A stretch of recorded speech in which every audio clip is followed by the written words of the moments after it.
Today we're going to dive into one of the weirdest, most fascinating paradoxes in all of psychology. It's a story about why some of the least skilled people out there are just bursting with confidence, while true experts can be absolutely riddled with self-doubt. This is all about the strange journey our minds take on the road to getting good at something. It really all boils down to this one question. I mean, you've seen this, right?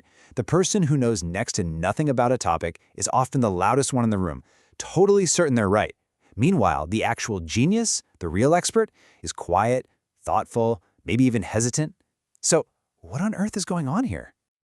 At the very heart of this whole paradox, you've got two completely different ways of feeling. On one side, you have this boundless, totally unearned confidence, what psychologists call illusory superiority. And on the other side, a nagging, persistent feeling that you're a complete fraud, even when you're at the very top of your field. So let's start by digging into these two phenomena. All right, so our journey really begins by getting to know these two seemingly opposite states of mind. We've got the certain fools and the doubting experts. First up, let's tackle the one that explains why some people are just so wonderfully, blissfully unaware of their own incompetence. And that would be the famous Dunning-Kruger effect. This idea came from a couple of Cornell researchers way back in 1999. It's basically a cognitive bias where the less you know about something, the more likely you are to think you're actually great at it.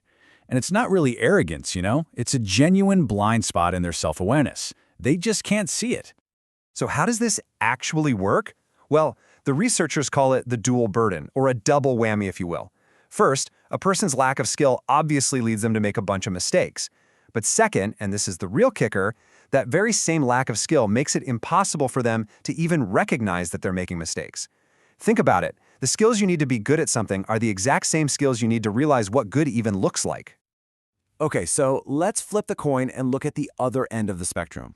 This is imposter syndrome. It's what happens when super high-achieving people feel the complete opposite of Dunning-Kruger.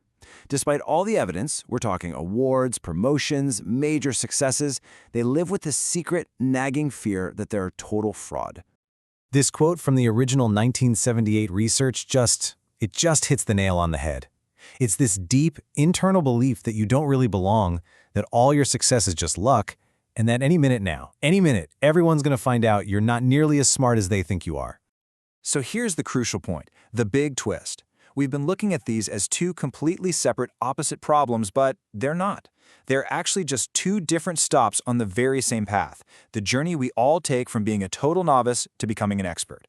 And there's one single concept that explains how we travel from one to the other.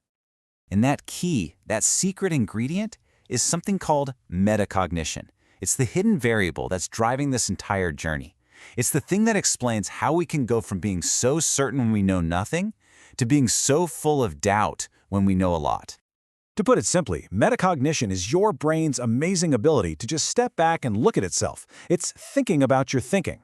It's like an internal quality control manager, that little voice in your head that asks, wait, do I really get this? Or is this strategy I'm using actually working? It is the engine of self-awareness.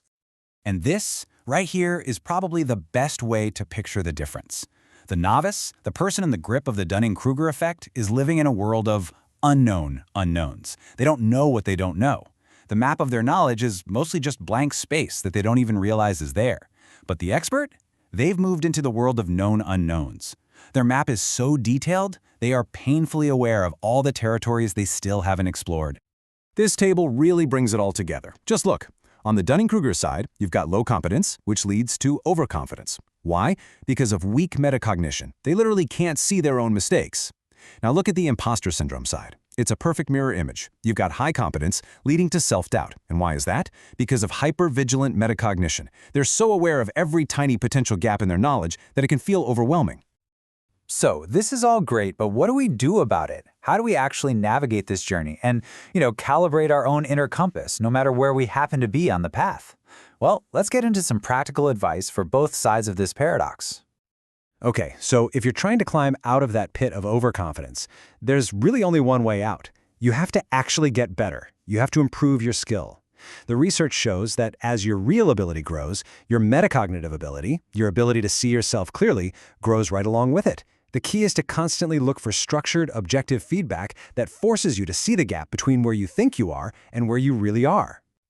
Now, for those of you wrestling with self-doubt, The challenge isn't about skill. You've got plenty of that. It's all about perception. The whole goal is to separate your feelings of being a fraud from the cold, hard facts of your accomplishments. Keeping a log of your wins, a win journal, can give you objective data to fight back against that little voice in your head. And maybe most importantly, talk about it with your peers. You'll probably realize you are not alone. This feeling is often just a weird side effect of being a high achiever. And all of this brings us to our final and maybe the most profound idea of this whole explainer. It's a completely new way of looking at what expertise even is.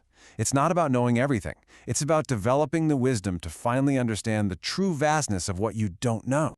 And this is it. This is the ultimate takeaway. That nagging self-doubt that you feel sometimes, it is not a sign that you're a fraud. It's an inverted sign of competence. It proves that you've climbed high enough up the mountain to finally see how huge the entire mountain range really is.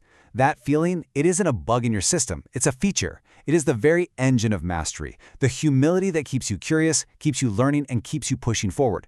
So the next time you feel that doubt creep in, don't see it as a sign of failure. See it as proof that you are absolutely on the right track.